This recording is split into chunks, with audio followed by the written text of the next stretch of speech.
अच्छा ये वीडियो नहीं हम रोक सकते?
लास्ट टाइम हमने एक्चुअली स्टार्ट किया था प्रेजेंटेशन ऑफ डेटा से। प्रेजेंटेशन ऑफ डेटा से हमने स्टार्ट किया था कि डेटा हम कलेक्ट कर लेते हैं। डेटा क्या, रॉ फैक्ट्स हैं, बहुत ज्यादा नंबर्स हैं, लेकिन उसको हमें ऐसे ऐसे प्रेजेंट करना चाहिए कि देखने वाला फौरन उस डेटा सेट से समझ सके अच्छा जी ये लिखा हुआ है। तो डेटा तो वही होता है जो हमने ऑलरेडी कलेक्ट किया है, बस आपने लिखने का एक स्टाइल ऐसा समझ लें आपने बना दिया है कि आपको वही चीज अच्छी लग रही है।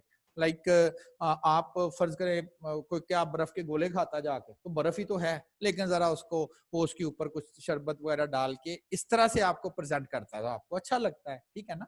तो यहाँ पर भी डेटा तो वही होता है, लेकिन उसको प्रेजेंट करने का आपका जो पैटर्न है, जो प्रेजेंट करने का स्टाइल है वो डिफरेंट है। तो हम आपको वो सिखा कि ये ना हो कि आपके पास डेटा हो बड़ा कीमती हो, लेकिन आपको ये ना समझ आए कि हाउ टू प्रेजेंट इट। और कल भी मैंने बात की थी कि समटाइम अगर कुछ लोगों को बड़ा नॉलेज है, लेकिन आप कहते हैं यार आता तो शायद इससे बहुत कुछ है, लेकिन he don't know how to communicate, उसको बताना नहीं आता, उसको अपने आप को ना प्रेजेंट करना नहीं आ रहा कि मेरे पास क्या क्या है। तो डेटे को हम आपको सिखा रहे हैं कि डेटा में बहुत इंफॉर्मेशन तो होगी, लेकिन जरा उसको ऐसे एंगल से आप किसी के आगे रखें कि आप कहें ये देखें जी सारा कुछ ही आपको क्लियर हो रहा है। जिसमें 3 मेथड है। फर्स्ट जो मेथड है वो है फ्रीक्वेंसी डिस्ट्रीब्यूशन या फ्रीक्वेंसी टेबल, हम उसे कॉल करते हैं। तो फ्रीक्वेंसी डिस्ट्रीब्यूशन या frequency table. Second is the graphical way of presenting the data, picture के थ्रू। वो कहते हैं कि जो पिक्चर्स हैं वो माइंड नंबर पढ़ने में शायद थोड़ा देर लगाता है, लेकिन तस्वीर देखने में बहुत जल्दी सीखते हैं। ये एक वैसे भी रिसर्च है कि बच्चों को अगर आप वर्ड्स सीजन सिखाने हैं, समर है, ये विंटर है, ये फलान है, तो उनको तो नहीं समझ आएगी, वो याद तो कर लेंगे, रट्टा तो लगा देंगे वो। एक सीजन समर होता है, एक विंटर होता है, एक स्प्रिंग होता है, एक ऑटम होता है।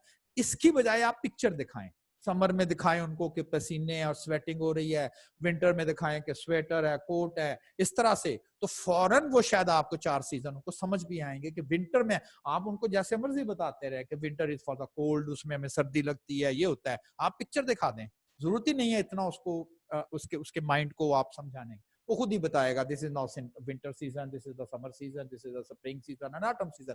एक दफा बता दें कि स्प्रिंग में क्या होता है जी, फ्लावर आ जाते हैं, ऑटम में क्या होता है जी, उसको दिखा दें ट्रीज हैं, उसके लीव्स गिर गए हैं, नीचे लीव्स पड़े हुए, पिक्चर। तो यहीं पर हम बता रहे हैं कि ग्राफिकल प्रेजेंटेशन यही है। And then the third one is stem and leaf. तो स्टेम एंड लीफ बेसिकली ये दोनों जो मेथड है ना, ये नंबर्स की फॉर्म में प्रेजेंट करते हैं डेटे को, यानी कि नंबर्स लेके हम डेटे को नंबर्स की फॉर्म में एक्चुअली प्रेजेंट करते हैं, नंबर्स की फॉर्म में। और ये जो दो मेथड है, ये तो ग्राफिकल है, ये तो ज़ाहिर है पिक्चर, ग्राफ, लाइनें, कभी बार, और उसके नाम से उनके नेम है। देखिए कल हमने एक्चुअली बार चार्ट्स पढ़े थे, और 3 किस्म के थे, सिंपल बार, मल्टीपल बार और कंपोनेंट बार। इसलिए कि उस ग्राफ की जो शेप है उसमें बार्स बने हुए थे, लाइनें नहीं थी, ठीक। तो इस वजह से हमने किया। और कल जो हमने एग्जांपल की कि अगर आपके पास क्वालिटेटिव डेटा आ जाए, how to make the frequency table simple, जितनी उसकी कैटेगरीज हैं उस क्वालिटेटिव वेरिएबल्स की, वो कॉलम में लिख दें और आगे उसका नंबर लिख दें, और नंबर को आप समझ लें टेक्निकल लैंग्वेज में या स्टैटिस्टिकल लैंग्वेज में कह दें फ्रीक्वेंसी कहते हैं, हाउ मैनी, कितनी कितनी उसकी नंबर है, कितनी उसकी तादाद है। फिर एक पड़ा रिलेटिव फ्रीक्वेंसी, आउट ऑफ 1 याद कर लें, फार्मूला एफ ओवर समेशन है, और कैसे इंटरप्रेट करते हैं, आउट ऑफ 1 करते हैं, जो भी इसकी रीडिंग आ जाए तो आउट ऑफ 1। और देन कहते हैं, ये तो बड़ा ऑकवर्ड सी इंटरप्रिटेशन बन रही है कि if there is only 1 student in the class, out of that 0.7 are the male student, ये तो बड़ी ऑकवर्ड सी इंटरप्रिटेशन है। Then convert this relative frequency into percentage frequency. तो ये जो 3 चीजें आपसे कही थी, make a frequency, relative frequency and a percentage frequency, and the sum of the relative frequency is always 1, sum of the percentage frequency is always 100। तो यही चीज आपको बताई जा रही है, वो एक्चुअल नंबर में बताई जा रही है, और ये जो है वो परसेंटेज फॉर्म में बताई जा रही है कि कितने परसेंट मेल है, 70%, और मैनी फीमेल 30%। और फिर अगर इसी डेटा सेट को किसी ग्राफ की मदद से लिखना हो, तो डेटा अगर क्वालिटेटिव हो और हमने उसको ग्राफिकली प्रेजेंट करना हो, the more suitable graph is the simple bar chart. Simple से मुराद है just a 1 type bars only, no 2 type. 2 type से मुराद जी एक ये कलर है, ये इसका कलर और है, तो 2 तरह की हो गई। तो क्यों सिंपल बार चार्ट ड्रॉ कर रहे हैं? Because we want to present only the gender which has 2 categories. वो जो 2 बार्स हैं वो हैं एक ही तरह की, लेकिन वो एक कैटेगरी के लिए, दूसरी कैटेगरीज के लिए। तो देन हमने उसके लिए सिंपल बार चार्ट रिप्रेजेंट किया था, जिसमें कहा था कि हाइट जो है बार की वो तो वैल्यू को रिप्रेजेंट करेगी, लेकिन जो बार की विड्थ है ये कितनी होनी चाहिए, ये किसी के साथ रेलेवेंट नहीं है, जितनी अच्छी लगे बना सकते हैं। देन एक मैंने ऐसे ही डेटा लिख दिया, मैंने कहा ये देखें जी, ये सिटीज है, तो सिटीज और उनकी 5 कैटेगरी, इसे आप 5 क्वालिटेटिव वेरिएबल नहीं करेंगे। आपने क्वेश्चन फर्ज करें डेटा इकट्ठा किया, रेजिडेंशियल सिटी, ऐसा ही है ना, तो वो तो कभी वो जैसे आपने पूछा था जेंडर, तो 2 में से एक आंसर, तो रेजिडेंशियल सिटी 5 में से एक आंसर, जी मैं लाहौर में रह रहा हूँ, मैं रावलपिंडी में रह रहा हूँ, मैं फैसलाबाद का हूँ। तो चूंकि ये सिर्फ एक ही क्वालिटेटिव वेरिएबल है, that is the residential city, जिसकी 5 कैटेगरीज हैं, तो मैंने फिर 5 बार्स ड्रॉ कर दिए। और एडवांटेज ये बता रहा हूं कि देखें बार्स देखने, अगर किसी को चीज पूछें, अभी उसने टेबल देखना स्टार्ट किया और आपने कहा देख नजर तो आ रहा लाहौर में सबसे, इस डेटा में लाहौर के लोग सबसे ज्यादा है, देन सरगोदा के सबसे कम है, खत्म काम, उधर अभी आपने टेबल पढ़ना स्टार्ट किया था। मल्टीपल बार चार्ट, अगर 1-2 मल्टीपल कैरेक्टरिस्टिक्स रिप्रेजेंट करने हो, लाइक मेल और फीमेल। और तीसरा हमने पढ़ा था कि अगर आप समझते हो कि उनका टोटल भी आपके लिए एक यूजफुल इंफॉर्मेशन है, टोटल भी प्रेजेंट करना एक मायने रखता है, और कंपैरिजन तो है ही है कंसर्न। देखिए कंपैरिजन तो कंसर्न है, इसके साथ कंपैरिजन भी रिक्वायर है, और ये भी हमें देखना है कि टोटल में से इतनी कंट्रीब्यूशन किसकी है और इसकी इसमें अगर आप नोट करना ग्राफिकली अगर फर्ज करें ग्राफ की मदद से तो आप कहेंगे ऑलमोस्ट हाफ हाफ है और तकरीबन सब में ही आप कह सकते हो। अब एक्यूरेटली तो नहीं बता सकते, फर्क तो है इनमें, ये नहीं मैं कह रहा कि जैसे इसमें है ये 744 है ये 800 है, फर्क तो है, लेकिन ग्राफ तो यही होता है जी तकरीबन। लेकिन अगर कोई ग्राफ आपको इस तरह से फर्ज करें नजर आ जाता है ऐसे करके तो आप उसमें फौरन नहीं कहेंगे यहाँ तो जी मेल, ठीक है एक्चुअल नंबर तो नहीं बताएंगे आप, लेकिन ये कह तो सकते हैं ना कि मेल की तादाद इसमें बहुत ज्यादा है जी, फीमेल तो बड़े कम मिकदार में है, कम क्वांटिटी में इस डेटा में अवेलेबल है, तो इसलिए कंपोनेंट बार चार्ट। ये जो आपके पास डेटा सेट है, मैं डेटा पढ़ता हूँ फिर पहचानने की कोशिश करता हूँ ये कैसा डेटा है। Following data represent the number of infected plants from a sample of 20 experimental plots. कुछ छोटे प्लांट लगाए हुए थे, पनीरी जिसे कह दें, वो प्लॉट्स पे लगाई गई थी, एक्सपेरिमेंटल प्लॉट्स। खेत कितने थे? 20। हर जगह हमने कुछ प्लांट्स लगाए हुए थे, वायरस ने अटैक कर दिया। इस तरह के 20 एक्सपेरिमेंटल प्लॉट्स थे, एक्सपेरिमेंटल प्लॉट्स। वायरस ने, किसी बीमारी ने इन्फेक्ट कर दिया। हमने जाके अब डेटा इकट्ठा करना था कि जी देखें तो सही कितने कितने प्लांट इफेक्ट हुए। पहले जब हम प्लांट पे गए, एक्सपेरिमेंटल प्लॉट पे गए, तो पता चला वहां सिर्फ एक प्लांट ऐसा है जिस जो वायरस की वजह से, इन्फेक्शन की वजह से जो है वो डिजीज्ड प्लांट है। दूसरे में देखा तो वहां 2 थे, 2 डिजीज प्लांट मिले। थर्ड में जाके देखा तो वहां 4 थे डिजीज प्लांट। नेक्स्ट में गए तो 3 थे। नेक्स्ट में जाके देखा तो पता चला सारे हेल्दी हैं, कोई भी वायरस की वजह से इफेक्ट। तो डेटा था।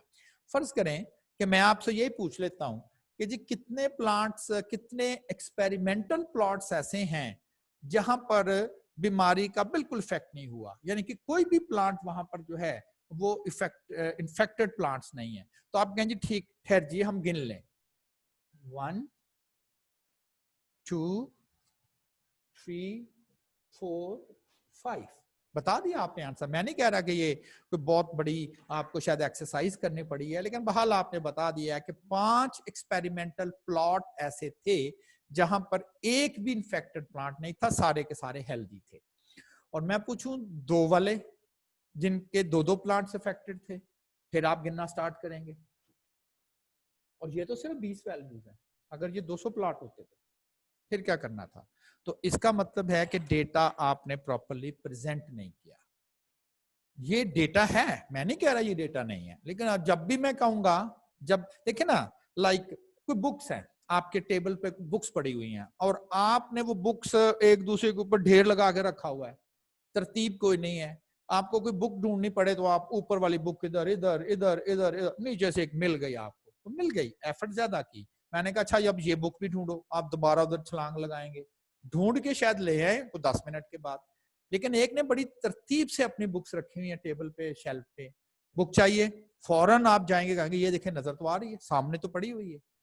लाइब्रेरी में ऐसा ही होता है, उन्होंने पूरा पूरा शेल्फ में बुक्स बड़े तरतीब के साथ रखी हैं, आप लाइब्रेरियन को बोलेंगे फौरन आपको बुक देगा। लेकिन अगर वही बुक 2 4 5 हजार बुक जो है वो एक कपड़े में, जिसे पंड कहते हैं, बना के रख दें और ढूंढ लें, उसमें से ढूंढनी है आपको, तो शायद आधे बुक होगी, मैं नहीं कह रहा नहीं है, लेकिन एफर्ट लगेगी। आपके घरों में आपकी मदर, आपकी बहन जो है वो आपके कपड़े बड़े तरतीब के साथ आपकी अलमारी में इसलिए रखते हैं, लेकिन आप वो नीचे से एक कपड़ा खींचते हैं और बाकी सारी तरतीब का बुरा हाल। तो अगर आपको तरतीब से डेटा रखा हुआ मिल जाए तो ये भी तो तमीज में लफ्ज बोलूंगा होनी चाहिए कि आप वहां से डेटा पिक कैसे करना है। जैसे आपने डेटा मतलब शर्ट पिक तो की, नीचे से खींच दी, वो ऊपर वाली सारी फिर वही वही मैस बन गया। तो आपको चाहिए कि ऊपर वाले से जरा हाथ रख के ऊपर उठा लेते, नीचे से अपनी शर्ट को जो है वो पुल करते तो बाकी डिस्टर्बेंस ना आती। तो हम भी यही कह रहे हैं कि डेटे को तरतीब से रखें, डेटा बड़ा इंपॉर्टेंट है हमारे लिए। अगर आप उसके साथ ऐसा खलवाड़ करेंगे तो वो तो फिर किसी काम का नहीं रहेगा। तो इसको कैसे प्रेजेंट करना है, इसको अभी फ्रीक्वेंसी टेबल बना लें। लेकिन ये डेटा कौन सा है? डिस्क्रीट। पहले कौन सा था? क्वालिटेटिव। डिस्क्रीट ये इसलिए है कि इसमें आपके पास जो रीडिंग आएंगी, it can be only the whole numbers. है क्वांटिटेटिव, क्वांटिटी में है, लेकिन ये सिर्फ और सिर्फ होल नंबर्स की फॉर्म में ही डेटा आ सकता है। तो इसका टेबल भी आपने बिल्कुल उसी तरह से बनाना है। कैसे? नंबर ऑफ इन्फेक्टेड प्लांट्स डेटे में देख लें जी, 0 भी आ रहा है, 1 भी आ रहा है, 2 भी आ रहा है, 3 भी आ रहा है, 4 भी आ रहा है, ये इतने पॉसिबल है लिखने। और इसके आगे आप कहें ये क्या बना दिया आपने? Tally column. टैली इसको टैली बोलते हैं, this one is a tally column. अब ये क्यों आपने बनाया है? देखें, फर्ज करें कि मैं इस डेटे का बनाना चाह रहा हूं, तो एक तो आपको यही काम करना है, 0 1 2 3 एंड 4। इसके आगे आप डायरेक्टली फर्ज करें, आप कहेंगे लिख दें, क्यों पहले टैली लगानी? चले, 0 कितनी दफा आ रहा है, तो आपको क्या करना है, यहां से डेटा पढ़ना स्टार्ट करना है आपको, और यहां तक जब आप पहुंचेंगे फिर आपको समझ आएगी कि how many number of times 0 occurs in this data. तो ये 5 दफा है, मैं नहीं कह रहा कि आप नहीं फाइंड कर सकते हैं। अब जरा 1 फाइंड करें, 1 को काउंट करें, फिर आपको यहां से स्टार्ट करना है, यहां तक पहुंचना है, फिर बता सकते हैं कि कितनी दफा इस डेटे में 1 आ रहा है। 2, फिर स्टार्ट करें, यहां तक पहुंचे और फिर लिखें 1 2 3 4 5। अगर ये 5 वैल्यूज हैं तो आपको ये डेटा भी 5 दफा ही पढ़ना पड़ रहा है। 5 दफा आप डेटा पढ़ पढ़ के फिर ही आप बता रहे हो कि ये कैसे। अब ये जो टैली मैंने आपसे बोली है, इसका एडवांटेज देखें, इसमें आपको डेटा सिर्फ एक दफा पढ़ना पड़ेगा, एक दफा तो पढ़ना पड़ेगा। अब ये नहीं कि आप कहेंगे एक ही दफा ना पढ़े, तो ना पढ़े तो पढ़े ही ना, फिर आपको कौन कहता पढ़े। ये 0 क्या करें, 1।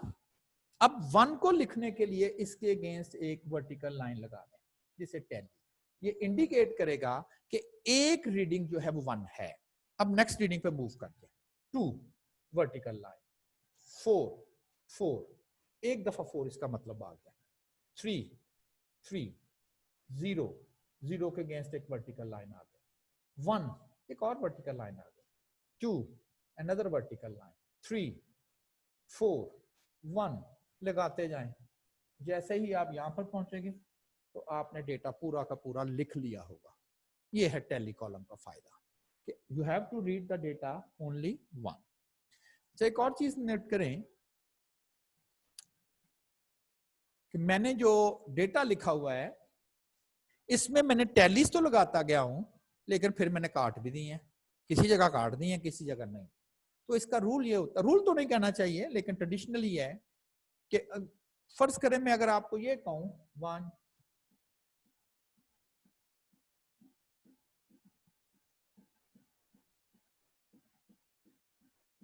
एक्चुअली ये भी 10 है और ये भी 10 है। तो किया क्या जाता है, जब 4 टैलीज पूरी हो जाती हैं और एक और 5th टैली आ गई, तो ट्रेडिशनली हम उसको इधर इधर नहीं प्लेस करते, बल्कि वर्टिकली हम इसको क्रॉस करके put the 5th tally cross the first 4 tally, यानी कि 5 का पैकेट बना लेते, सिंपल इज दैट। फिर छठी आगे दोबारा एक नया पैकेट शुरू कर दिया, 3 बस खत्म, पूरा पैकेट नहीं हुआ, 4 पूरा पैकेट नहीं हुआ, हाँ 5 आ गया, put the tally cross, packet complete हो गया। फिर ये एक और आ गई, 11 थी, एक और 7 आ गया, ठीक। बाद में हमने इनको काउंट करके लिख देना। तो एक तो टैली का ये फायदा हुआ कि आपको डेटा एक दफा रीड करना पड़ा, और सेकंड ये हुआ कि आपने बाद में काउंट करके भी लिखना है, जिसको हम फ्रीक्वेंसी बोलते हैं, ठीक। तो मैंने इसको फ्रीक्वेंसी कॉलम भी बना दिया। अब मेरे लिए आसान था काउंट करना, ये 5 है, ये 5 है और पैकेट, और एक 6, ये 4 है, ये 4 है, ये 1 है, 20 पूरे हो गए। अब मुझसे पूछें जो क्वेश्चन पूछना है कि जी कितने फील्ड ऐसे थे जहां पर कोई भी इंफेक्शंस नहीं थी, 5 फील्ड में इंफेक्शंस नहीं आई। अच्छा जी, एक प्लांट डिजीज प्लांट कितने फील्ड, 6 फील्ड ऐसे थे जहां एक एक डिजीज प्लांट था, और एक फील्ड ऐसा था जिसमें सबसे ज्यादा 4 डिजीज प्लांट थे, लेकिन बहुत ज्यादा नहीं था, वो सिर्फ एक ही फील्ड में था।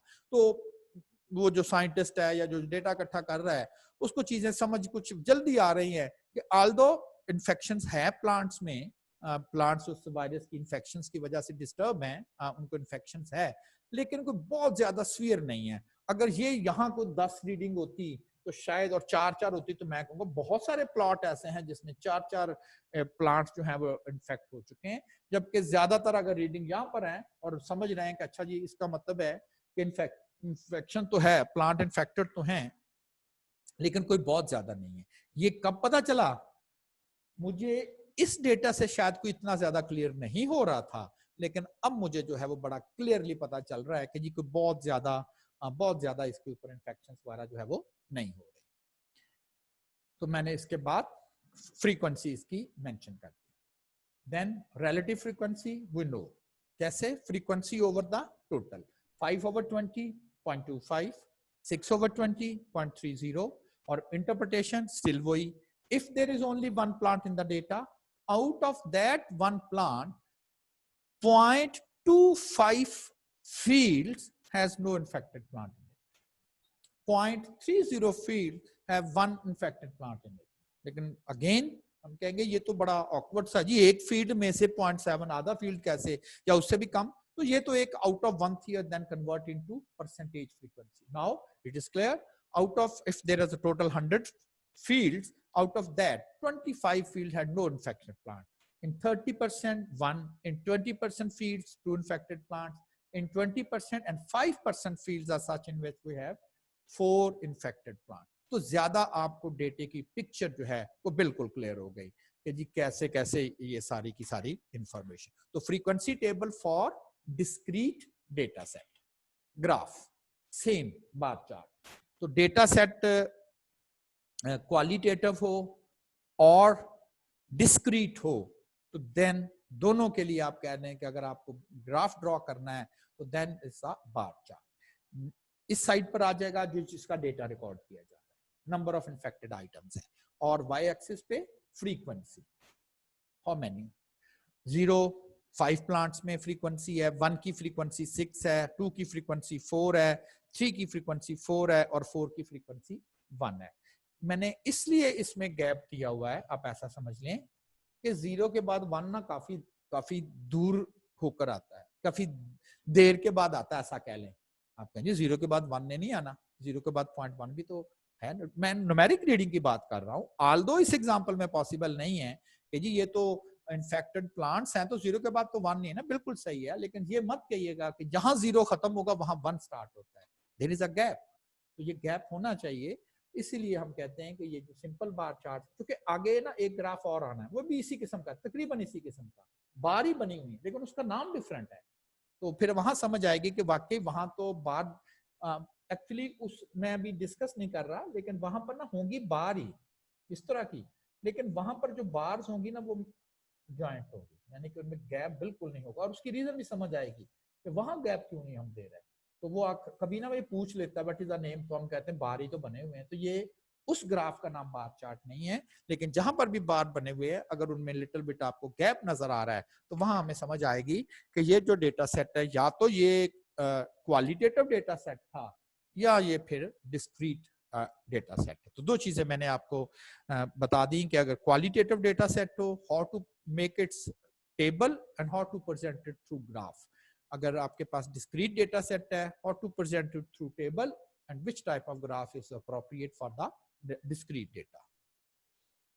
अच्छा, एक और इंफॉर्मेशन, एक और ग्राफ जो अब कंपोनेंट बार चार्ट बनाते हैं, कंपोनेंट, ये वाला कंपोनेंट बार चार्ट, जब आप कंपोनेंट बार चार्ट बनाते हो तो इस कंपोनेंट बार चार्ट में हमारे आप समझ लें दो पर्पस होते हैं। एक तो होता है कि with in each category Lahore हम इन कंपोनेंट्स का आपस में कंपैरिजन करना चाहेंगे, which one is more contributing, which one is a bigger part, almost से। एक तो हमारा ये कंसर्न होता है, और दूसरा ये कंसर्न होता है कि इस कैटेगरी का लाहौर रावलपिंडी की कैटेगरी के साथ कंपैरिजन, अगर मैं पूछूं लाहौर में मेल ज्यादा है कि रावलपिंडी में, तो फौरन कहेंगे लाहौर के मेल ज्यादा है, ठीक है ना, फीमेल लाहौर में ज्यादा है, टोटल लाहौर में ज्यादा है। और अगर मैं बात करूं रावलपिंडी और फैसलाबाद की, तो जी उसमें मेल कितने ज्यादा है, तो जी इधर ज्यादा है। तो इस तरह से हम कंपैरिजन, एक तो आप कह लें कि विद इन कैटेगरी भी कर सकते हैं और अमंग कैटेगरीज भी कंपैरिजन हो रहा है। अमंग का मुराद है लाहौर, रावलपिंडी, फैसलाबाद, सरगोदा, ये अमंग कैटेगरीज कंपैरिजन कि जी किस में कौन ज्यादा, और एक विद इन कैटेगरी भी हो रहा है कि जी टोटल कितना है, टोटल में से एक एक कंपोनेंट भी हम कंपेयर कर रहे हैं कि जी ऑल टुगेदर टोटल और इसमें ये कंपोनेंट। अच्छा, ये मैं तो नहीं समझूंगा कि इतना एक्सटेंसिवली हमें समझना है, लेकिन एक और वे ये है कि अगर हमारा कंसर्न किसी और के साथ तो कंपैरिजन ना हो, लेकिन सिर्फ ये हो कि हम हर कंपोनेंट को बस टोटल के साथ कंपैरिजन करना चाहेंगे, हर कंपोनेंट को टोटल के साथ हमारा हमने यानी कि विद इन कैटेगरीज तो कंपैरिजन रिक्वायर है टोटल के साथ, लेकिन अमंग नहीं है, किसी के और के साथ नहीं कंपेयर करना। लाइक द फॉलोइंग डेटा, मैं ये एग्जांपल रीड कर रहा हूं, the following data represent the use of urea fertiliser on different crops. Different crop पे यूरिया फर्टिलाइजर जो है, यूरिया फर्टिलाइजर हम यूज कर रहे हैं डिफरेंट क्रॉप्स पे। तो जब डिफरेंट क्रॉप्स पर हम यूरिया फर्टिलाइजर यूज कर रहे हैं तो इसमें बता दिया गया और देन वो डेटा नजर आ रहा है, बताया जा रहा है कि ये थाउजेंड्स ऑफ केजी की बात हो रही है, यानी कि जहां 75 है इसका मतलब है 75,000 केजी, जो बहुत पूरे पंजाब का समझ लें ये था कि वीट के ऊपर जो क्रॉप थी, वीट क्रॉप, वहां पर कितने 1000 फर्टिलाइजर जो है वो यूज की गई। 75 और ऊपर मिला लिया तो 1000, लिखने की जरूरत नहीं है कि आप कहेंगे इसके साथ लिखें, तो यही किया जाता है जब फिगर सब एक जैसी हो तो फिर हम इस तरह से नहीं, बस सिंपली हम ऊपर ही एक फिगर लिख देते हैं और कह देते हैं ये सब अंडरस्टैंड हो जाएगा।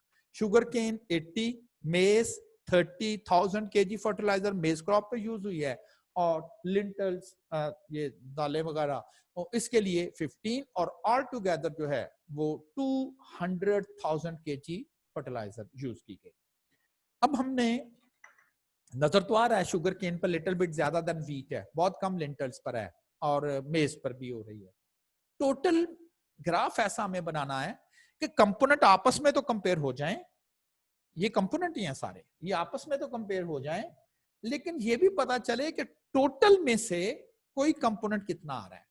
एक तो सजेशन यही है कि आप बार चार्ट बना दें, लेकिन वो जो बार चार्ट आप बनाएंगे वो सारा एक ही बनेगा। ये फर्ज करे वीट है, देन उसी के ऊपर ये लगा दिए, उसी के ऊपर ये लगा दिया, उसी के ऊपर ये लगा दिया और कह दिया ये टोटल 200 हो जाएगा, और बाकी ये वीट, ये शुगर केन, ये लिंटल्स और मेज वगैरह तो बिल्कुल किया जा सकता है। ठीक, तो हमें शायद इतना ज्यादा इसके ऊपर करने की जरूरत नहीं है कि जी ये हम क्यों नहीं कर रहे हैं, किया जा सकता है। एक और अल्टरनेटिव है, आप सर्कल के हिस्से कर दें, कितने, जितने पार्ट्स हैं, वीट, शुगर केन, मेज और लिंटल, 4 सर्कल के पार्ट कर दें बजाय इसके के बार। तो जो पूरा सर्कल होगा ऑल टुगेदर, पूरा सर्कल वो टोटल को रिप्रेजेंट कर देगा, और इसके 4 पोर्शन हम कर देंगे, ये टोटल हो जाएगा पूरा सर्कल, और इसके 4 पोर्शन कर देंगे। एक पोर्शन वीट, सेक्टर वीट को रिप्रेजेंट करेगा, एक शुगर केन, एक मेज और एक लिंटल्स, तो हमारा आइडिया क्लियर हो जाएगा। अब ये जो सर्कल है इसके जब डिवीजन करनी है, 4 हिस्से करने हैं, तो यहां तो कोई न्यूमेरिक्स नहीं है कि जी 20 यहां तक है, 30 यहां तक है, 50 यहां तक है। यहां तो जो सेगमेंट बनने हैं वो डिग्री से बनने हैं, डिग्री से। आपको पता है सर्कल में 360 डिग्री ऑल टुगेदर होती हैं, वो तो डिग्री से बनेंगे हमारे पास। तो डिग्री से हमने अब डिसाइड करना। अब क्वेश्चन ये है कि जी अगर 200 टोटल हो और उसमें से एक कंपोनेंट 75 हो, तो फिर उसको कितनी डिग्री असाइन करनी है? 360 अगर टोटल डिग्री, तो 75 रिप्रेजेंट करने के लिए 360 डिग्री में से कितने डिग्री का पोर्शन जो है वो रिप्रेजेंट करना होगा। अगर 200 में एक 18 रीडिंग हो तो 360 डिग्री में उस रीडिंग को रिप्रेजेंट करने के लिए कितनी डिग्री का पोर्शन हमें बनाना पड़ेगा। सिमिलरली 30 ज़ाहिर है ये बहुत कम, और 15 ये सबसे कम पोर्शन या सबसे कम डिग्री इसकी यही आएगी। यानी कि पाई डायग्राम जो कि एक सर्कल की डिवीजन है, उसमें कैसे हमने डिसाइड करना है कि कौन कौन आएगा, यानी कि कितनी कितनी डिग्री आएगी, तो हम एक कैलकुलेशन करेंगे एंगल ऑफ सेक्टर, यानी कि जब हम पोर्शन करते हैं ना ऐसे करके, तो इसे हम सेक्टर बोल देते हैं, तो ये बन जाएगा एंगल ऑफ अ सेक्टर, तो ये पोर्शन बन गया। ये मैं आपसे डिस्कस करना चाहूंगा कि कैसे डिसाइड करेंगे। अच्छा, जब आप 75, क्या फार्मूला क्या है, 75 डिवाइडेड बाय 200, 75 डिवाइडेड बाय 200 क्या बन गया, आउट ऑफ 1। क्यों ये आउट ऑफ 1 बना है, पार्ट ओवर होल बना है ना, ये पार्ट ओवर होल, तो ये पार्ट ओवर होल बना है। जब ये पार्ट ओवर होल है, 75 एक पार्ट है, 200 उसका होल है, तो ये मैंने पहले भी आपको एक्सप्लेन किया, क्या बन गया, part over whole, out of 1 100 से मल्टीप्लाई कर दें, आउट ऑफ 100 परसेंटेज बन गई ना। 360 से मल्टीप्लाई कर दें तो क्या बन गया, आउट ऑफ 360। ये 360 ही क्यों है, क्यों मैंने 360 से किया, इसलिए कि मैं अब एक्चुअली कन्वर्जन ये चाहता था कि अगर कोई नंबर है और उसका मैग्नीट्यूड 75 है, टोटल 20 है, 200 है, तो इसी रेशो से कह लें कि 360 में उसका कितना शेयर बनता है। तो 135 डिग्री का अगर आप एंगल ड्रॉ कर देंगे तो वो बिल्कुल इसके रिप्रेजेंटेटिव एंगल। तो जिसकी रीडिंग 75 है उसके लिए अगर आप 135 का एंगल ड्रॉ करेंगे, मैं कैलकुलेशन यही कह रही है स्टैटिस्टिकल कि जी 75 ओवर 200 ये बन गया पार्ट ओवर होल, ये बन गया आउट ऑफ 1 मल्टीप्लाई बाय 360, तो कन्वर्ट हो गया डेटा हमारा हाउ मच फ्रॉम 360। तो ये बड़ा इफेक्टिव हो गया आउट ऑफ 1।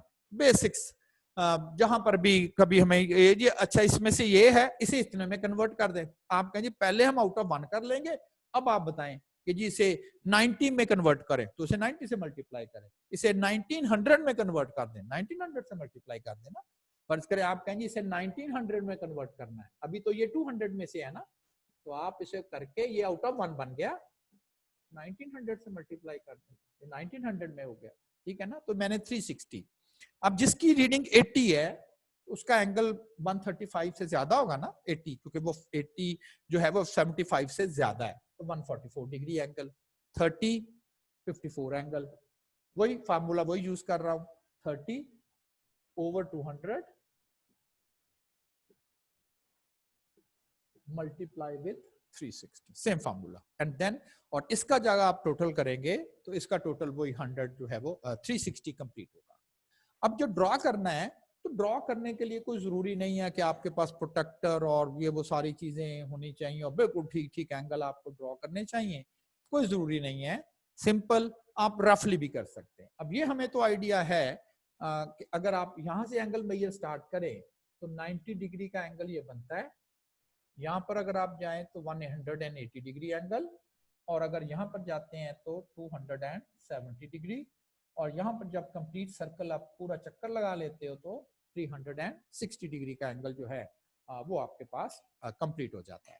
अब हमने 135 डिग्री का एंगल बनाना है, 90 से 180 तक 90 डिग्री है, तो मैंने ना अप्रोक्सीमेटली 10-10 डिग्री कट लगा ली। जैसे वो होता है ना बार होती है, तो हम यहाँ पर तो बड़ा क्लियरली होता है ये 10 है, ये 20 है, ये 30 है, तो मैंने वही आइडिया सर्कल के साथ भी रखा कि मुझे पता था कि 90 से 180 तक हमने आना है, तो मैं 10-10 डिग्री 20-20 की भी मतलब एक रफ आइडिया आपको एक्चुअली लेना है।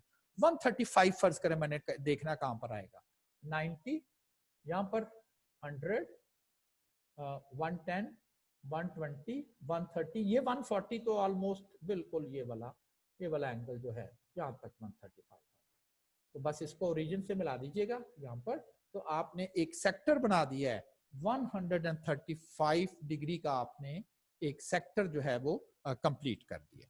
अब नेक्स्ट जो है वो 144 है, लेकिन वो 144 इससे आगे चलना है, 144 जो है वो इससे आगे प्रोसीड करना है। अब सिंपल देखिए ना, अगर मैं आपको ये कहूं 8, फर्ज करें ये 8 तक आप पहुंच गए हैं, और मैं कहूं इससे आगे 5 और चलना है, तो आप क्या करें 8 में 5 ऐड कर दें, आप क्या 13 तक पहुंच जाएं, जिसका मतलब होगा कि आप 8 से 5 और गए हैं। मैं आपको कहूं कहां पहुंच गए 13 तक, वहां से आगे 7 चले, तो आप कैलकुलेट करके कह लें अच्छा हम 20 तक पहुंचेंगे, तो इसका मतलब ये होगा कि हम 13 से 7 और मजीद आगे चले गए। मैं कहूंगा कब पहुंच गए 20 तक, 10 और आगे चले जाएं, आप कहेंगे 30, ठीक है ना।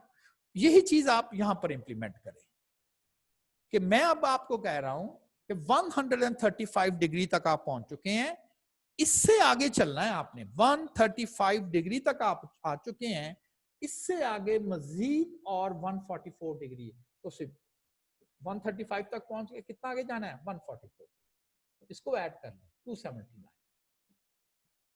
ये है 279, क्योंकि ये 270 है, तो आप कहेंगे जी 279 तक पहुंचेंगे, तो बेसिकली आप 135 से मजीद 144 डिग्री जो है वो आगे आप मूव कर जाएंगे। आप क्या करें, ये देखें वही काम कर रहा हूं, 135 तक पहुंच गए, इससे और कितना आगे जाना है, 144, 279। तो आप कहेंगे जब हम 279 तक पहुंचेंगे तो बेसिकली हम 144 डिग्री जो है वो 135 से मजीद आगे जो है वो मूव करेंगे। यहां तक पहुंच गए तो ये 279, ये 279। तो 279 का जो एंगल है वो हम शुगर केन के लिए जो है वो पोर्शन सेक्टर जो है वो रख दिया। अब 279 तक तो हम 279 डिग्री तक हम आ चुके हैं, प्लस मजीद 54 डिग्री आगे जाना है। तो हम देखना चाहेंगे कहां तक पहुंचेंगे, तो हम 279 से 54 डिग्री और आगे चले जाएंगे, तो उसको ऐड कर लें तो 333 तक पहुंच जाए। तो राउंड अबाउट मैंने ये मार्क किया हुआ है कि ये 333 है, सिर्फ रफली वही 10-10 के एंगल के साथ। तो देन आप कहेंगे कि ये राउंड अबाउट हम 333 तक पहुंच गया, ये मेज। बाकी क्या बच गया, 333 से 27 डिग्री और आगे मूव करें तो आप बिल्कुल सर्कल के एक चक्कर पर पूरा पहुंच जाएंगे, दैट इज 360 डिग्री। और वो 15 डिग्री का ही एंगल जो 27 डिग्री का ही एंगल लिंटल्स के लिए जो है वो बनेगा। अच्छा, इसको मैंने नाम दे दिया क्यूमुलेटिव एंगल। क्यूमुलेट का मतलब होता है इकट्ठा कर लेना, इकट्ठा, पिछला भी उसमें शामिल कर लेना। तो क्यूमुलेटिव एंगल कैसे बनाया मैंने, 135 तो पहला तो वैसे लिख दिया, फिर इसमें ये ऐड कर दिया। टेक्निकली क्या हुआ, मैंने इन दोनों को क्यूमुलेट कर लिया, क्यूमुलेट कर, फिर इन तीनों को क्यूमुलेट करके लिख दिया। ये दो पहले हो चुकी थी, इसमें ये भी ऐड कर दिया तो तीनों क्यूमुलेट हो गए। फिर इन चारों को क्यूमुलेट कर दिया, ये 3 क्यूमुलेट हो चुके थे, बस उसमें ये एक एक्स्ट्रा डाला और ये, तो इसको हम कहते हैं, और ये हमें आगे भी जरूरत पड़ेगी। क्यूमुलेटिव का मतलब है कि जिस आप क्लास में जिस सेल में आ जाएं उससे पिछले सारे ऐड कर लें, तो उसको हम कह देते हैं कि ये क्यूमुलेटिव हो गया है। क्यूमुलेट का मतलब होता है ऐड कर लेना, सम कर लेना, क्यूमुलेट कर लेना। ठीक है जी। तो ये वाला आपके पास था कि कब पाए। मेरा नहीं ख्याल कि आपको बहुत ज्यादा एक्सटेंसिवली इस चीज की जरूरत पड़े कि खुद डिसाइड करने की कि जी क्या इस पर पाई डायग्राम होनी चाहिए या इसके ऊपर जो है वो कंपोनेंट बार चार्ट हमें ड्रॉ करने की जरूरत है। मैक्सिमम जो एग्जामिनर आपको जो है वो यही पूछ लेता है कि जी फर्ज करें अगर ये डेटा सेट हो तो इसमें आप मेज को कितने डिग्री का एंगल जो है वो बनेगा। वो आपसे कोई ड्रॉ नहीं करवा रहा, वो आपसे पूरा क्वेश्चन नहीं कर रहा, नीचे वो ऑप्शन दे रहा है कि 54 डिग्री, 144 डिग्री, 20 डिग्री, 90 डिग्री। अब जिसे तो पता है कि how to calculate the angle of each sector, वो तो इसको रिस्पॉन्स करेगा। और जिसको पता ही नहीं है उसको हमें क्या पता जी कैसे क्या पूछ क्या रहा है, सेक्टर से क्या मुराद है और एंगल है। तो किसी भी सेक्टर का एंगल डिसाइड करना हो, पार्ट यानी कि उसका जितना नंबर है, ओवरहोल जिससे मुराद होगी आउट ऑफ 1 मल्टीप्लाई बाय 360, जिससे मुराद हो जाएगी कि इसका कितने डिग्री का एंगल बनता है। अगर इसकी अपनी रीडिंग 75 हो, 200 में से 75 अगर इसकी अपनी रीडिंग हो तो कितना इसका एंगल जो है वो बनता है 360 में से, तो 135 डिग्री का बनता है। एंड देन 80 अगर हो तो फिर कितना बनेगा, 30 हो तो कितना बनेगा, 50 हो तो कितना। तो मैंने हर एक के लिए अलग-अलग एंगल सेक्टर जो है वो कैलकुलेट कर लिए। और आप ड्रॉ तो मैंने आपको वैसे बोल दिया कि एग्जाम में आप नहीं ड्रॉ कर सकते, लेकिन फर्ज करें आपको किसी को एक्सप्लेन करना है, किसी को आप टीच कर रहे हो, पढ़ा रहे हो, तो बताया जा सकता है जी रफली आप ड्रॉ कर सकते हो। तो ये वे है इसको ड्रॉ करने का। तो ये दो डेटा सेट्स जो हैं, एक क्वालिटेटिव डेटा और सेकंड वन जो है वो क्वांटिटेटिव डेटा जो था, सॉरी डिस्क्रीट डेटा, वो मैंने आपसे दोनों डेटा सेट कैसे प्रेजेंट करते हैं वो दोनों डेटा सेट मैंने आपसे जो है वो शेयर कर दिया। अब ये एक एग्जांपल है, the following data represents the height of 30 wheat plants taken from the experimental area. Construct the frequency distribution and the appropriate graph. इस वक्त जो डेटा सेट लिया जा रहा है वो following data represent the height of wheat plants. तो जो व्हीट प्लांट्स हैं ये अब इंडिविजुअल है और जो कैरेक्टरिस्टिक इन इंडिविजुअल का नोट किया गया है वो हाइट है, टेकन फ्रॉम एक्सपेरिमेंट। पिछला था इंडिविजुअल थे फील्ड और कैरेक्टरिस्टिक्स नोट किया गया था इन्फेक्टेड प्लांट। उससे पिछला था कैरेक्टरिस्टिक था स्टूडेंट, सॉरी इंडिविजुअल थे स्टूडेंट, और कैरेक्टरिस्टिक नोट किया गया था उनकी जेंडर का। जबकि यहाँ जो है वो इंडिविजुअल है वीट प्लांट्स, और कैरेक्टरिस्टिक नोट किया गया है उनकी हाइट का। ठीक है, तो यहाँ पर ये जो हाइट का डेटा सेट होता है, आपने डेटा को नहीं देखना, सिर्फ आपने कैरेक्टरिस्टिक को देखना है, डेटे को नहीं देखेंगे आप। जैसे अगर मैं आपको डेटा ना दिखाऊं और सिर्फ इतना पूछूं कि number of infected plant decimal में आ सकते हैं, तो आप कहेंगे नहीं, डेटा तो नहीं देखा आपने, कैरेक्टरिस्टिक को सुन के बताया नहीं, ये नहीं पॉसिबल। जेंडर न्यूमेरिक हो सकती है, नहीं, डेटा नहीं देखा आपने, वैसे बताया। हाइट न्यूमेरिक हो सकती है, बिल्कुल जी, क्यों नहीं हो सकती, न्यूमेरिक ही तो शायद होगी। क्या ये डेसिमल में भी हो सकती है, तो डेटा तो नहीं देख रहे, तो हो सकती है। तो यहां से आपको डिसाइड हो गया, पता चल गया कि इस वक्त जो डेटा सेट है जिसको आपको टेबल बनाना है वो कंटिन्यूस है। याद है ना, continuous variable that can assume any possible. तो मैंने डेटा तो अभी देखा भी नहीं है कि जी ये इसमें डेसिमल है कि नहीं, आपने डेटे को नहीं देखना, आपने सिर्फ स्टैटिस्टिक को नोट करना है कि क्या पॉसिबिलिटी है कि ये न्यूमेरिक ले सकता है कि नहीं। अगर न्यूमेरिक ले सकता है तो क्या होल नंबर या फ्रैक्शन में भी आ सकती है। पता चल गया जी कि फ्रैक्शनल वैल्यू पॉसिबल है, फौरन डिसाइड हो गया कि ये एक कंटिन्यूस डेटा सेट है। कितने टोटल इंडिविजुअल्स है? 30 इंडिविजुअल्स है। क्या? Wheat plant. क्या चीज में? ईयर 87, तो मैं ख्याल ये सीएम में है, हाँ सीएम में होगी। तो ये 87 सेंटीमीटर पहले प्लांट की हाइट है, दूसरे प्लांट की हाइट 91 सेंटीमीटर है, फिर 89 सेंटीमीटर, 88 सेंटीमीटर, 89, और यहां तक पहुंचेंगे तो 30 प्लांट्स की जो हाइट है सेंटीमीटर्स में वो लिख दी। अब फर्ज करें कि मैं अगेन आपसे वही फिर प्रॉब्लम, डेटा तो आपके पास है, तो मैंने कहा अच्छा चले गिन के बता दो कि कितने प्लांट्स ऐसे हैं जिनकी हाइट 100 सेंटीमीटर से कम है। मैं समझता हूं कि वो प्लांट जो है वो शॉर्ट हाइटेड रह गए, अंडर हाइट है वो, मैं उनको देखना चाहूंगा कितने प्लांट ऐसे हैं। 100 से मेरा ख्याल था कि इस वक्त तक जो डेटा है ये 100 सेंटीमीटर से ज्यादा हाइट में ही प्लांट होने चाहिए। तो ये तो जो 100 से कम है वो अंडर हाइट है, कितने गए तो गिनना तो पड़ेगा ना। यहाँ से ये भी अंडर हाइट है, ये भी अंडर हाइट है, ये भी अंडर हाइट है, ये भी अंडर हाइट है, ये ऐसे करके जब आप यहाँ पर पहुंचेंगे तो देन शायद आप बता सकें कि जी हमने नोट करके आपको बताया कि लाइक ये 12 है या 13 है। कोई और चीज पूछ ले कि 100 से लेके 105 तक कितने प्लांट्स हैं, तो फिर इसमें क्या वो डुबकी लगानी पड़ेगी, डेटे में घुसना पड़ेगा, फिर निकाल के लाना पड़ेगा आंसर। इससे ज्यादा कितने, यानी कि जो भी मैं आपसे क्वेश्चंस करता हूं चाहे वो बड़ा सिंपल ही क्यों ना हो, आपको एफर्ट करनी पड़ती है इस डेटे को छलांग लगा के इसमें से इंफॉर्मेशन निकालने के लिए। क्या करें, इसका टेबल बना के लिखें।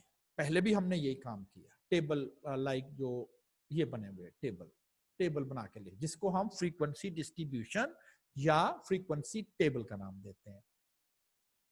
टेबल बना के डेटा सेट को जो है वो प्लेस करें।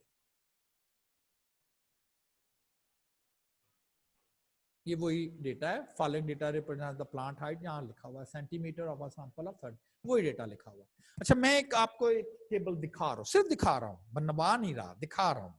मैंने बना लिया है और आपको फिर अगर तो आपको वही बात है ना, जैसे कोई चीज आप खरीदने लगते हैं किसी दुकानदार से या किसी से, तो कहते हैं यार टेस्ट तो कराओ, ट्रायल तो कराओ, अच्छी लगती है तो आप वो चीजें रख लेते हैं, नहीं तो कहते हैं नहीं यार ये कोई इतनी अच्छी भी नहीं है या इतनी इफेक्टिव नहीं है।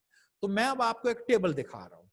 हमें अगर वाकई ये लगेगा कि ये वाकई ये बड़ा अच्छा प्रेजेंटेशन मेथड है, बड़ा इंफॉर्मेटिव है ये तरीका डेटा प्रेजेंट करने का, तो फिर हम उसको बनाना भी सीख लेंगे। तो पहले हम बनाया टेबल देखते हैं।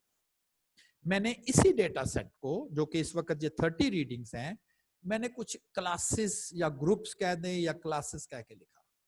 मैंने क्लास को स्टार्ट किया 86 से 90 तक और पढ़ा इसको, ये वो वाले प्लांट हैं जिनकी हाइट 86 से 90 सेंटीमीटर के दरमियान में आएगी। और फ्रीक्वेंसी का मतलब अब हमें पता चल चुका है, नंबर हाउ मेनी, तो 6 प्लांट्स। 6 प्लांट्स ऐसे इस डेटा सेट में आ रहे हैं जिनकी हाइट 86 सेंटीमीटर से 90 सेंटीमीटर में।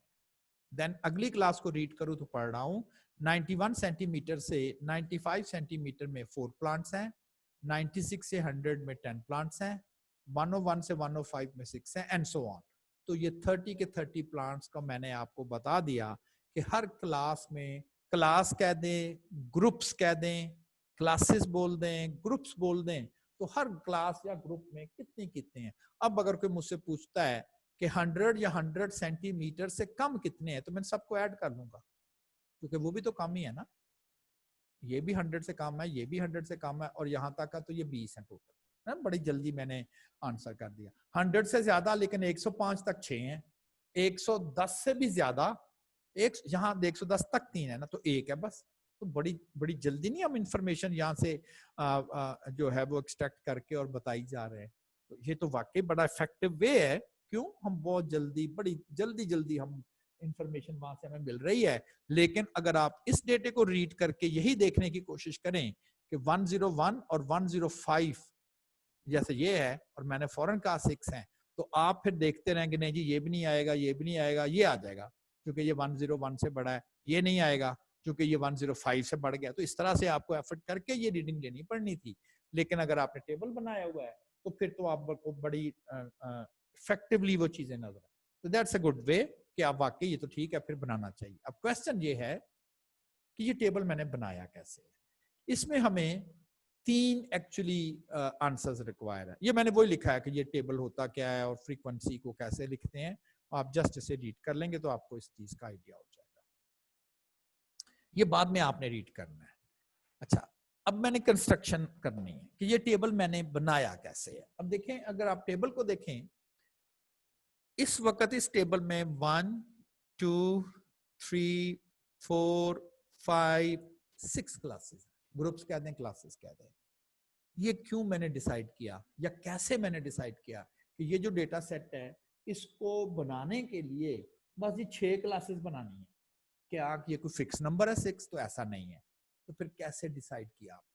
एक तो आपको मुझे ये बताना कि मैंने डेटा से कैसे डिसाइड कर लिया कि इस डेटा सेट का अगर आपने टेबल बनाना हो, फ्रीक्वेंसी टेबल, तो कैसे मैंने ये चीज डिसाइड की कि इस डेटा सेट के लिए मुझे 6 क्लासेस जो हैं वही बनानी है, शायद 8 नहीं बनानी या शायद 4 नहीं बनानी, तो क्यों नहीं बनानी।